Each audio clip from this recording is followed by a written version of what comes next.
Y hoy quiero tertuliar con un intelectual, con un profesor universitario que muy gentilmente acepta esta invitación de Nocturno RCN. Y entre otras cosas, pues le hemos hecho seguimiento a lo que ha sido su carrera profesional, a sus distintas posturas, a sus escritos. Se trata del profesor universitario Andrés Barrios Rubio.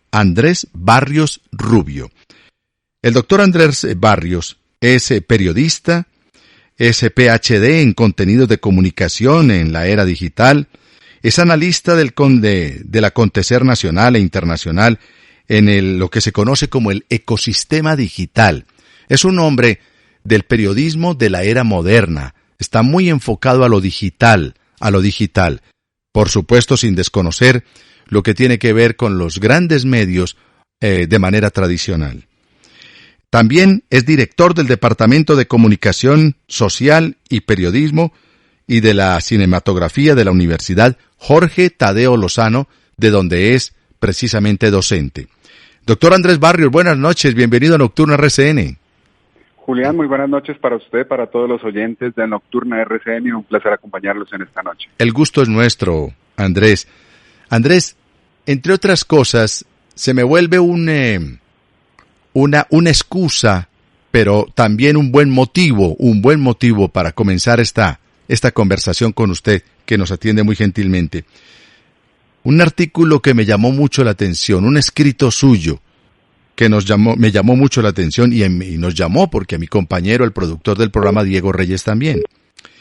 Y es lo que tiene que ver con lo que usted muy bien diferencia entre lo que son ideas de campaña y lo que son proyectos de gobierno, lo que son iniciativas para conquistar el voto y llegar a las distintas instancias que nos permite la democracia. Eso es de una parte, y lo otro es gobernar en esencia. La diferencia que existe en hacer oposición y luego la diferencia con respecto a ser gobernante. Pues todas esas diferencias las pone usted y las plasma tan claritas como el agua en un escrito maravilloso que tuvimos oportunidad de leer. Y eso se vuelve en nuestra principal motivación para comunicarnos con usted. Lo que podrían ser la inocencia, la astucia, la intransigencia o la victimización que pueden utilizar algunos políticos cuando llegan al poder. Doctor Andrés, ayúdenos a entender qué fue lo que usted escribió de manera tan clara, en el sentido de que una cosa es las propuestas de campaña: vamos a rebajar los impuestos, vamos a hacer casas en el aire, vamos a dejar correr ríos de leche y miel. Y otra cosa es cuando usted ya se encuentra con la realidad y dice: uy, ¿qué tal? ¿Y ahora qué voy a hacer? Todo lo que prometí, porque me encuentro que gobernar es distinto. ¿Cómo es eso? Ayúdenos. Lo que pasa es que estamos en un país donde la memoria es escasa. Y frágil. Sí, señor, y donde nos polarizamos a extremos increíbles y desde la crítica queremos ejercer gobierno y nos la pasamos tratando de torpedear el camino de quien democráticamente ha sido elegido y ha llegado a ocupar un cargo de elección popular. Y en esa crítica estamos empezando a tratar de formular un programa de gobierno sin dejar que el otro pueda ejercer eso que prometió o eso que vislumbró podía llegar a ser realidad, y empieza un camino que al final lo lleva a ser elegido, pero cuando llega a ese gobierno no es capaz de desarrollarlo, que es lo que está pasando en estos primeros 31 días de gobierno de los mandatarios locales. Muchos dirán, lo podemos mirar también con la presidencia de la República. Sí, claro, lo podemos mirar con él, pero el ejemplo claro, tácito, lo tenemos en 31 días y en el caso de Bogotá con Claudia López en 4 hechos en los cuales ya empezó en contradicción con quienes confiaron en ella y en el mes de octubre decidieron que fuera la alcaldesa de Bogotá, sin querer decir que algunos esperan que le vaya mal, porque es que si le va mal a ella, nos va mal a todos. Claro, pero periodista Barrios Rubio, mejor dicho, que una cosa es hablar barbacha, una cosa es ver los toros desde la barrera y otra cosa es enfrentarlo. Otra cosa ya es ver la realidad. Totalmente de acuerdo. Es que muchos se preparan para ser candidatos y estar en campaña, pero no para llegar a ejercer el cargo público y para enfrentarse a esa realidad que tiene el pueblo colombiano y cada una de sus regiones y sus poblaciones, que son unos problemas claros, concretos y directos en los cuales hay que actuar y a los cuales hay que ejercer acciones. El problema es que cuando vamos a las urnas, votamos sin mirar el antecedente del candidato o la serie de contradicciones que tenía ese candidato y que a la hora de ser elegido va a pasar exactamente lo mismo. Claro, porque el voto es muy emocional, ¿no? Es de momento, es de la instancia. Miremos la última campaña en Bogotá. Claudia López iba perdiendo y cómo repuntó en las encuestas, con el tema de los impuestos, con el tema de agredir a los candidatos, de decir que no eran dignos porque se estaban inmersos en mermeladas. O aliándose con otros políticos.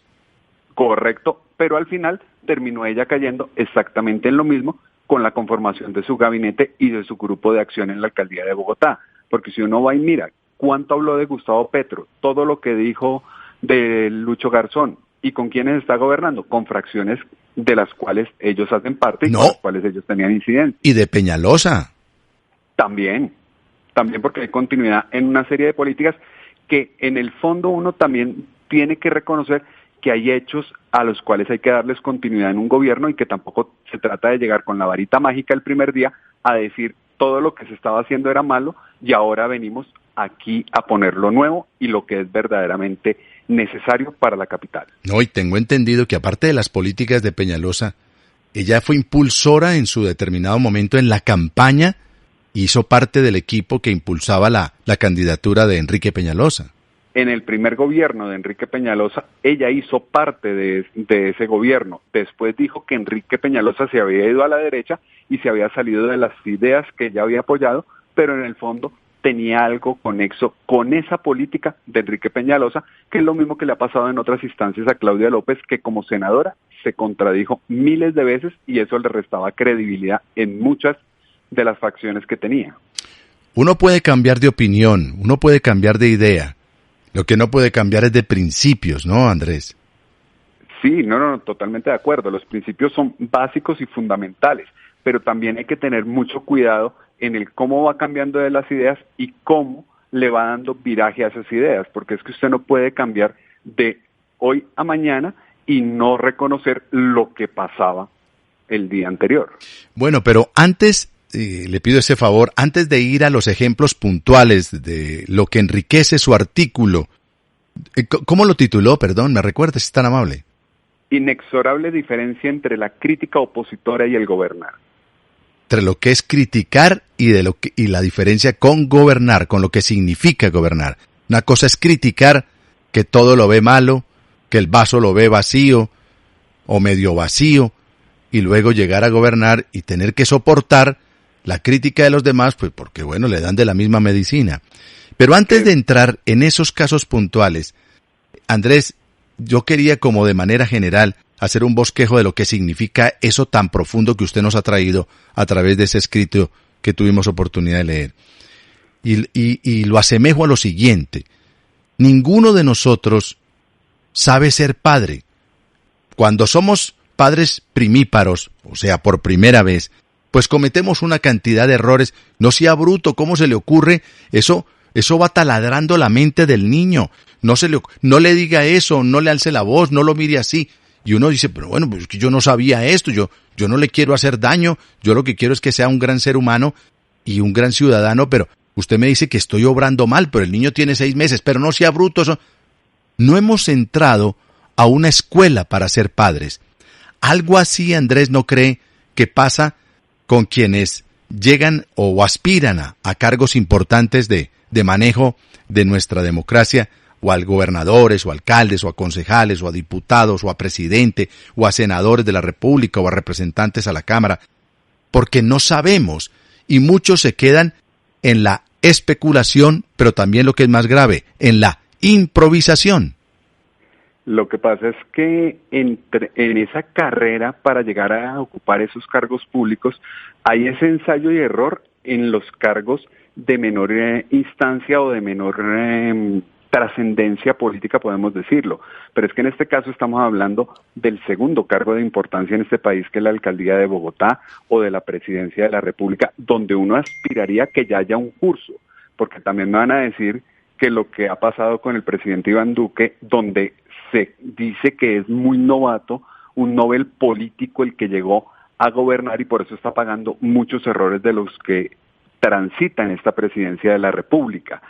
Pero también hay que tener muy claro que hay una preparación en esa carrera política y el electorado es el que debe juzgar si es idóneo para llegar a ese cargo o no, y en Colombia no tenemos la cultura política para ese tipo de elección. Claro, y tenemos a la mano 1000 ejemplos, ¿no? 1000 ejemplos que podrían ilustrarle a nuestros oyentes de Nocturno RCN lo que usted ha querido plasmar en palabras que en la realidad marcan precisamente esa radiografía que usted está haciendo, que una cosa es criticar y otra cosa es gobernar. Y cuando ya se pone en los zapatos de gobernante, ahí es cuando ya viene a sufrir los mismos embates que esa misma persona, de manera muy audaz y muy virulenta, pues había emprendido contra quienes ejercían el poder en ese momento. Pero de esa madurez o de esa inmadurez de nuestro gobernante depende la suerte de una ciudad o de una nación. De 9 millones de habitantes, es pasar de un discurso de campaña donde usted gana adeptos, donde está en todos los micrófonos, donde siempre tiene algo que decir, al pasar a un silencio incómodo y a la implementación de políticas que son diametralmente opuestas a lo que prometió ese candidato en campaña. Y ahí es cuando muchos aparecen y acuñan la frase, la soledad del poder. La soledad yo lo siento muy solo o la siento muy sola. Pero claro, porque ya está frente a la realidad de lo que es gobernar. Cuando muchas propuestas populistas se ve que no son viables, no son posibles. Voy a rebajar el precio del transporte público, no voy a cobrar impuestos. Y cuando llega, encuentra las arcas vacías. Bueno, ¿y cómo voy a desarrollar todo mi plan de desarrollo, disculpen la redundancia, cómo va mi plan de gobierno si no tengo con qué? Pues que es un poco lo que le pasó a Claudia López con el tema de congelar los impuestos catastrales. O sea, uno en campaña tiene que saber que va a llegar ya con un presupuesto aprobado donde están incluidos esos impuestos y donde ese presupuesto yo no lo voy a poder modificar. Ella quiso decir que lo iba a estudiar para el segundo semestre. En el segundo semestre, ¿qué va a hacer con los que ya pagaron sus impuestos en el primer semestre? ¿Devolverles el dinero? ¿O simple y llanamente va a seguir dándole largas a ese tema para que en 2021 poder descargar el no congelar los impuestos en una decisión del gobierno nacional? Claro, el no cobro. Entonces luego ponerle la totuma al gobierno nacional, dice usted. Ayúdeme. Correcto, porque finalmente si usted se va a meter con los impuestos catastrales, necesita del gobierno nacional y del aval del gobierno, porque finalmente es una política nacional y que tiene que ver con los impuestos que vienen directamente de ese gobierno nacional. Pero profesor Andrés Barrios, también, ¿qué tanta responsabilidad le cabe al pueblo elector? Y me refiero a lo siguiente, muchas veces nos gusta oír o que nos digan lo que queremos oír, y no la realidad. Y estoy recordando un episodio histórico, cuando Chamberlain, en el Reino Unido, en Inglaterra, para resumir la historia, dijo, yo no soy capaz de enfrentar el problema que se nos viene encima, que se llama la Segunda Guerra Mundial, en Inglaterra. Y llamaron a un eterno perdedor, Winston Churchill, y le dijeron, Churchill, venga, usted tiene madera para esto, hermano. Póngase al frente porque lo que viene es muy complejo. Y las primeras palabras que pronunció el primer ministro ya nombrado, Winston Churchill, ¿usted qué le ofrece al pueblo? Dijo, sangre, sudor y lágrimas. Sangre, sudor y lágrimas. No dijo, no, esto vamos a andar sobre un tapete de pétalos de rosa, espere y verá que yo logro cambiarle las ideas a Hitler. No, esto, los rusos nos van a echar una mano, aquí vamos a hacer todos amigos. No. Él salió y dijo, mire, esto es tan complejo, tan enredado está esto, que yo a ustedes, pueblo inglés, lo que les puedo ofrecer es sangre, sudor y lágrimas. Lo que pasa es que en Colombia tenemos un fenómeno y es que nos gusta la polarización, nos gusta el escándalo y fue lo que nos dieron en campaña y es a lo que respondemos nosotros desde la campaña. Ah, pero eso es un show. Exactamente, a ese show es al que nos vimos en los últimos meses de campaña, donde todos se atacaban, se descalificaban, pese a haber hecho un pacto de buen trato entre ellos mismos. Y recuerde usted que fue la misma Claudia López quien lo rompió, acusando a Holman Morris de decir mentiras frente a lo del metro subterráneo. Pues le cuento a los oyentes de Nocturna RCN que hoy en esta noche despejada de luna y estrellas, estoy hablando con el profesor universitario, el profesor de la Jorge Tadeo Lozano, profesor periodista de una gran experiencia y una gran formación académica, el profesor Andrés Barrios Rubio, experto en las nuevas tecnologías, en la tecnología digital, en todas estas nuevas tendencias que tiene el medio y los medios de comunicación. Ahora sí, los ejemplos puntuales. ¿Por qué usted dice que una cosa es criticar y otra cosa es gobernar, y el ejemplo puntual lo tiene usted con la actual mandataria de los bogotanos? A ver, tenemos 4 casos concretos. El primero, ella dijo que iba a elegir a través de firmas cazatalentos a todos los funcionarios que le iban a acompañar en el desarrollo de su función en el distrito.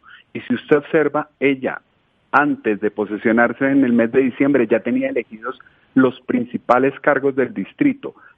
A última hora ha llevado este sofisma distractor a exaltar cargos de menor importancia en el distrito con el programa Talento No Palanca. Ese talento y esa no palanca porque no se dio en los cargos principales de la administración. Si uno tiene que gobernar con quienes son sus amigos y con quienes confía, pero ella se había comprometido a que iba a ser a través de firmas cazatalentos, no iba a haber meritocracia ni mermelada ni pagos de compromisos políticos. Vaya y mire usted quiénes están en la parte cultural del distrito y entenderá a qué corriente le pagaron algún favor por ahí. Claro. Y alguien dirá, ¿qué le respondemos, profesor Barrios? ¿Qué le respondemos a aquellos que digan, oiga, pero ¿de qué está hablando? Lleva apenas 30 días en el cargo y ya la está atacando. Déjela gobernar, hombre. ¿Qué le decimos a esos?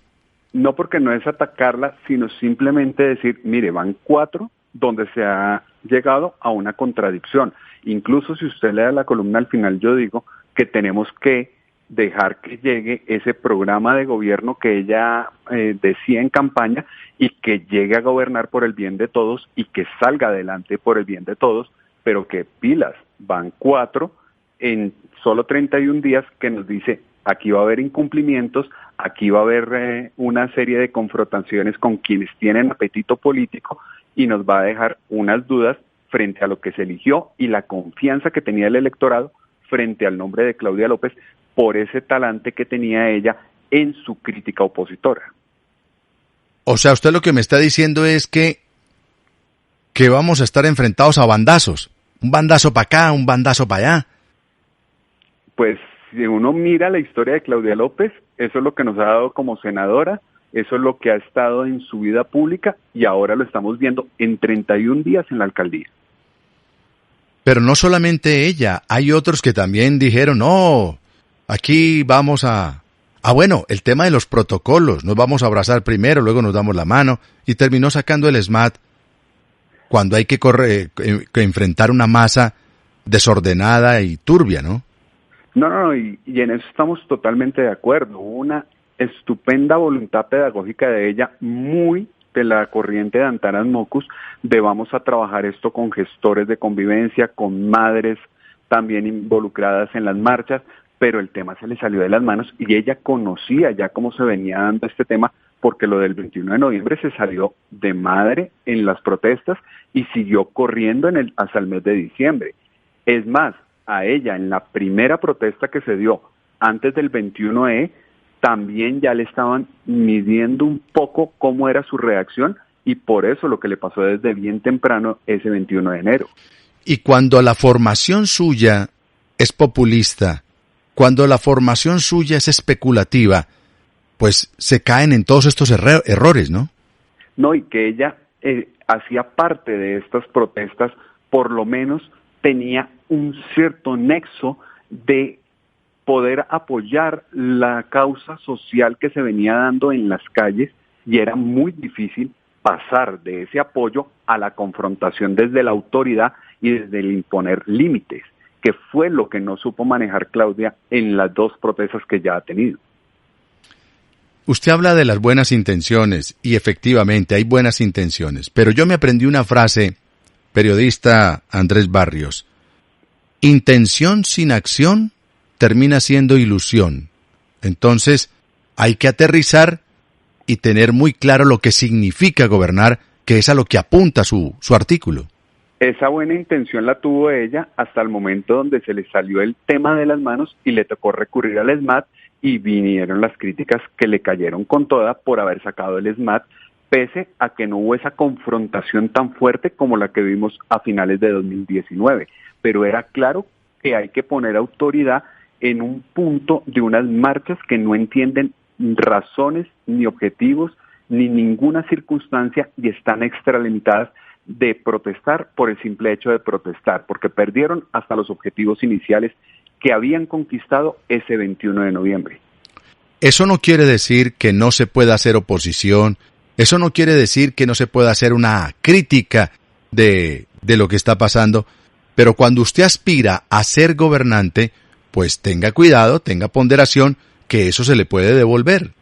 Lo que pasa es que hay oposición constructiva y oposición destructiva, como la que hacen en Colombia, porque usted puede hacer crítica con proposición y con argumentos para obligar a pensar y a replantear la política que se está dando. Conozco un altísimo ejecutivo, profesor Andrés Barrios, un altísimo ejecutivo, un hombre director de un coordinador de un grupo económico muy importante en nuestro país. Y una vez hablando con él, llegamos al punto de una persona. Ay, fulanito de tal, hombre, qué tipo más inteligente, más interesante. Y me dijo él: Julián, pero ¿sabe una cosa? Él es muy agradable, es muy importante, es un hombre estructurado, preparado. Pero yo le pedí a mis asesores que no me lo volvieran a traer. Y dije: ¿por qué, doctor? Si ese hombre lo necesita usted en la Junta. Y dijo: no me trae sino problemas. Nunca me plantea una solución. Y todos los problemas. Eso no quiere decir que los demás no me planteen deficiencias, problemas que se presenten en la empresa, pero me traen un problema y una solución, y este no me trae sino problemas, y yo le digo: bueno, resuélvalos. Y pasan 8 días, otra junta, y otra vez me trae otro problema. Pues ya decidí que ese señor no vuelva a ser parte de las juntas, porque me trae los problemas sin soluciones, o por lo menos sin propuesta de solución. Exactamente, porque es que usted puede criticar tratando de construir, tratando de mostrar vías, dando alternativas de solución, pero no simplemente poniendo la piedra en el zapato por poner la piedra en el zapato, como hemos visto que se presenta en el gobierno nacional. Porque es que ahí es donde entra la cizaña y donde entra la polarización del pueblo colombiano, y donde no hay objetivos, no hay razones, sino simplemente la imagen de un caudillo al que siguen y al que veneran como si fuese un dios. Yo lo que noto en todo esto, no sé si usted lo comparta, pero es una gran improvisación. Una gran improvisación. Son buenos para la barbacha, tienen afilada la lengua para el discurso. Yo recuerdo un alcalde que tomó el balcón del Palacio Liébano para echar discursos, pero luego las máquinas que traía no funcionaban, las calles llenas de huecos, y se hablaba de otras cosas, de otros desafueros, y fueron 4 años de atraso de nuestra capital, mientras Medellín avanzaba con metro, metrocable, con escaleras eléctricas, con tranvía, y nosotros aquí, a punta de discurso, del discurso que vende un cuento, y cogieron la plata y el dinero para regalarlo a personas que tuvieran un hijo, 2 hijos, y que fueran de estrato 1 o 2, con esa mentalidad asistencialista. El problema es cuando se coge la alcaldía de Bogotá como trampolín para algo. Eso está muy bien. Si hablamos del balcón, era para ser presidente. Si hablamos del que se acaba de ir, era para revivirse políticamente porque venía quemado de muchas elecciones. Y Claudia, ¿a qué está aspirando si no es a ser la próxima candidata presidencial, aunque se le está atravesando Fajardo en el camino? Bueno, mire cómo vamos descubriendo. Yo no lo dije. Pero eso no se asuste por eso, que esto no, usted es un analista, es un profesor universitario, un hombre muy preparado, muy estructurado, y le sale de lo más profundo de su conocimiento. Dice, no, aquí esto, lo que han cogido la alcaldía de Bogotá es como trampolín para alcanzar otras instancias. Y ahí es donde se equivocan. ¿Recuerda usted lo que dijo Bloomberg, el exalcalde de Nueva York? Dijo, no, los alcaldes del mundo no estamos para echar discursos, estamos para recoger las basuras. Un poco lo que digo al cierre de la columna, y es que el músculo ejecutivo de un caudillo no se mide desde los micrófonos de los medios y su crítica ensañada contra el dignatario de turno, sino desde la capacidad de acción y reacción al frente de una administración tan compleja como es la de la capital. Le cuento a los oyentes de Nocturna RCN que hoy estoy de tertulia, estoy conversando con un profesor universitario, un hombre que tiene 3, 4 maestrías, tiene un doctorado, sobre todo en comunicación y en las formas más modernas de la comunicación, como es todo el campo de lo digital. Es profesor universitario de la Universidad Jorge Tadeo Lozano, con grandes propuestas y proyectos que ha presentado desde los distintos cargos, y decidió escribir una columna para marcar diferencia entre lo que él encuentra de lo que es la barbacha y la realidad, de lo que es criticar y de lo que es gobernar. Y dice, y tengo el ejemplo a la mano, y trae los ejemplos que nos está contando aquí en Nocturna RCN. Profesor Andrés, ¿qué más me puede decir de lo que plasmó en ese artículo tan bien logrado? La otra contradicción que va a encontrar usted en Claudia López es el tema de la troncal de Transmilenio en la avenida 68. Ella se oponía férreamente a esa construcción. Cuando llega pide estudios y le dicen es más viable la de la 68 que la de la Boyacá o la de la Cali, y es prioritaria esa línea. Todo lo que dijo en campaña le tocó reversarlo en los últimos días y se quiso escudar al final diciendo que era que Peñalosa había dejado ya la licitación lista en el mes de diciembre y ella no podía trancarla si no era por un juez o por la Procuraduría. Pregunta, ¿por qué Peñalosa sí pudo trancar el metro subterráneo que había dejado Petro? Porque si hubo un riesgo político, si hubo una sagacidad de ejercer autoridad frente a ese hecho y ella no pudo. Esa es la otra. Cuando usted dice que hay riesgo político, esa es la otra, es apuntarle a quedar bien con todo el mundo, no ella, sino muchos políticos, que no los toque nada y quedar bien con Dios y con el diablo. Exactamente, es apuntarle, yo sí lo dije en campaña, pero ya estoy impedida, no lo pude hacer.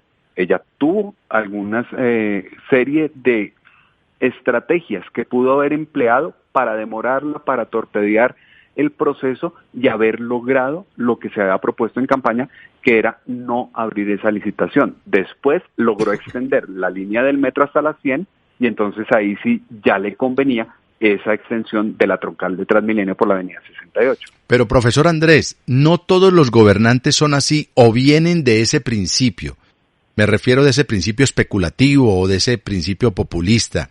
Ha habido algunos alcaldes que le han dado seriedad, que han cumplido con sus promesas, y eso quiere decir que tienen pues pronto una mejor estructura, más que para hacer política, para gobernar, que yo creo que no es lo mismo, porque caeremos en lo que usted está con tanto acierto está haciendo énfasis, que una cosa es hablar, y otra cosa es realmente concretar las acciones.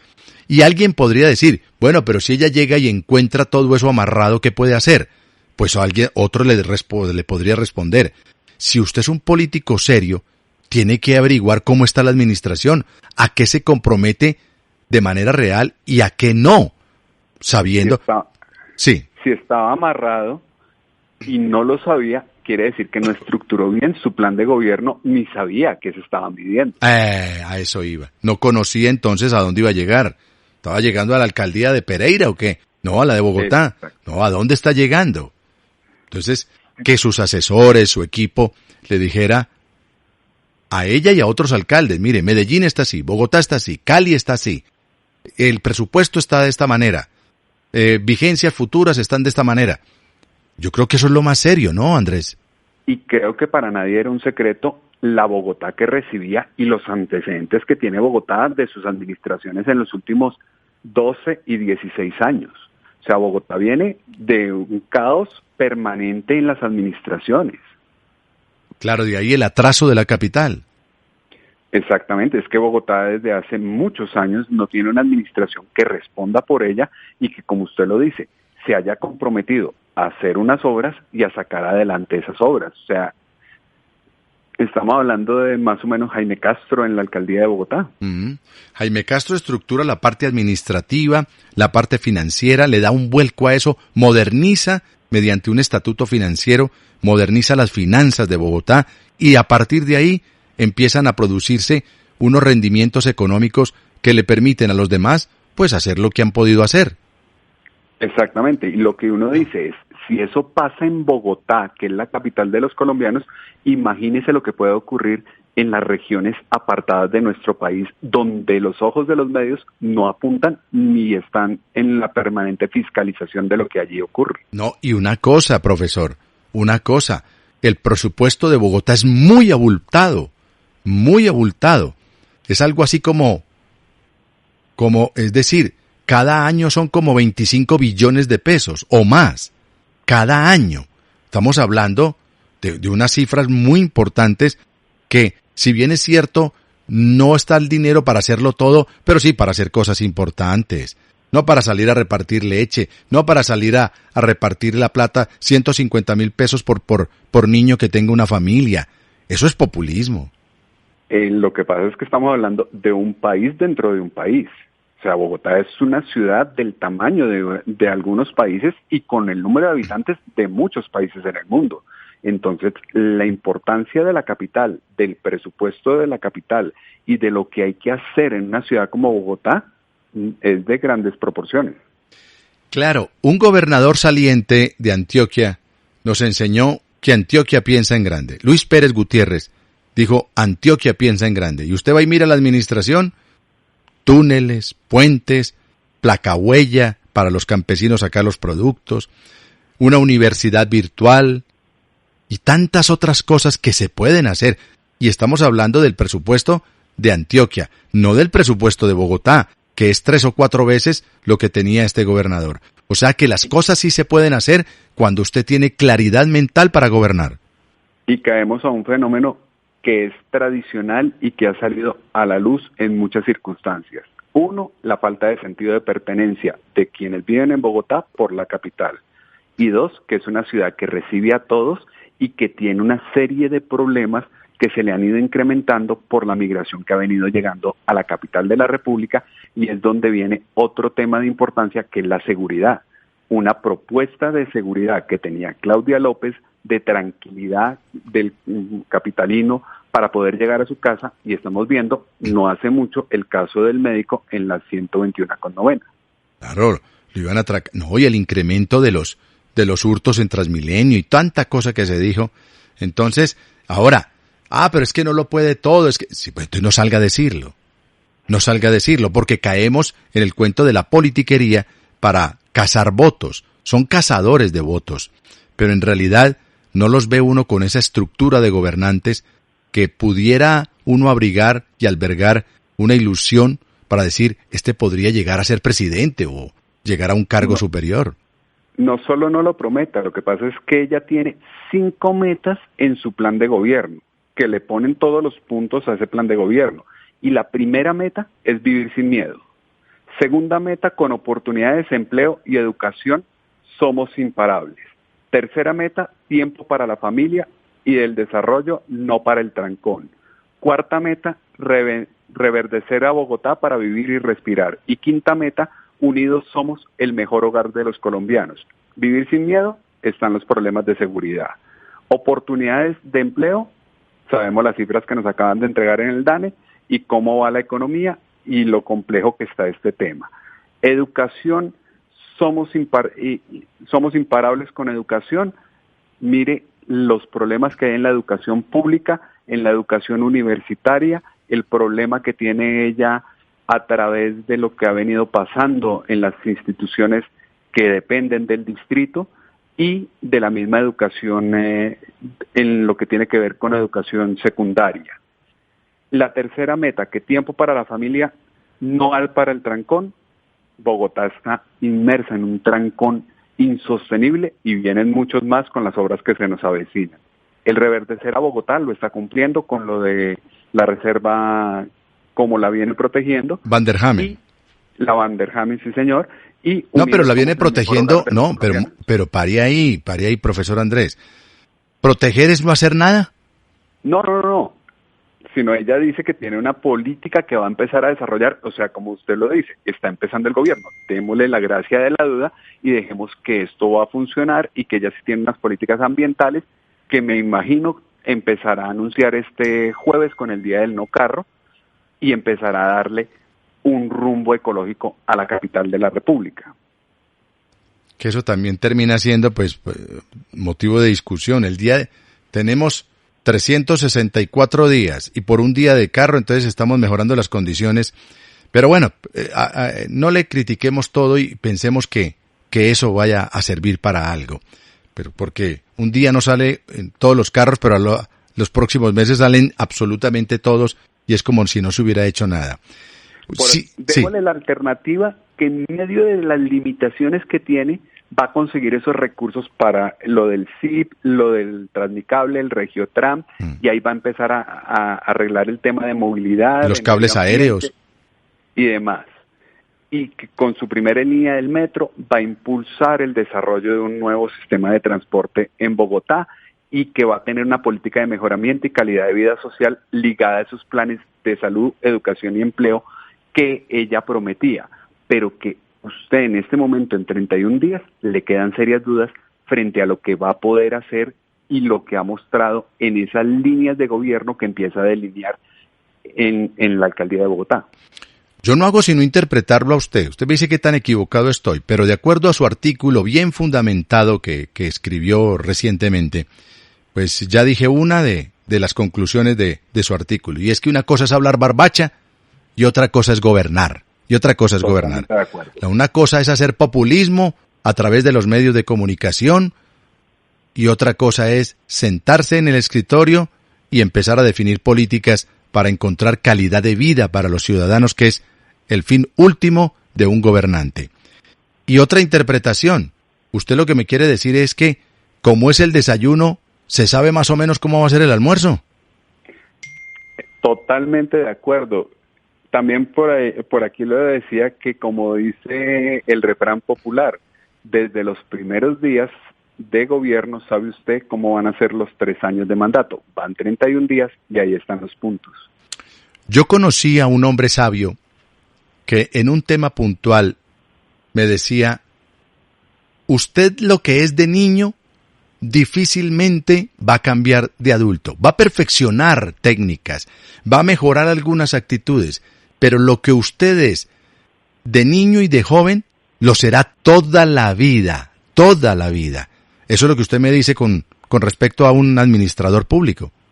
Árbol que nace torcido, jamás su tronco endereza. Vea. Entonces ahí van pasando, que era un poco lo que le decía, o sea, van 31 días y usted ya dice, hay incumplimiento tácito con los sufragantes.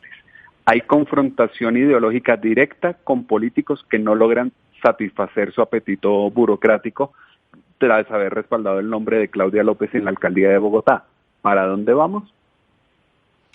Ya claro. Hemos visto en el gobierno nacional qué está pasando y cómo se están confrontando bajo ese mismo apetito que se dieron en los primeros meses de gobierno de Iván Duque.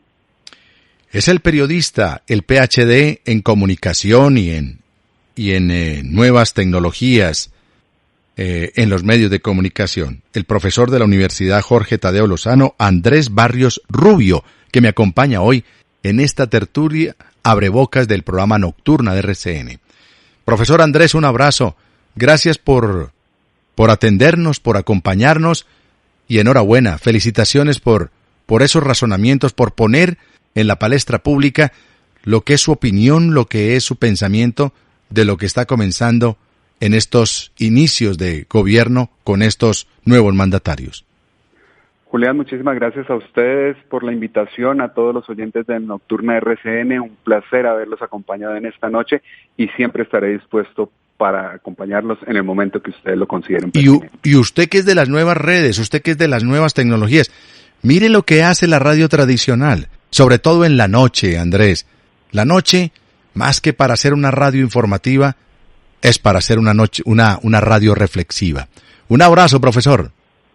Muchísimas gracias a ustedes y un placer haberlos acompañado y siempre dispuesto a escucharlos en estas noches con RCN.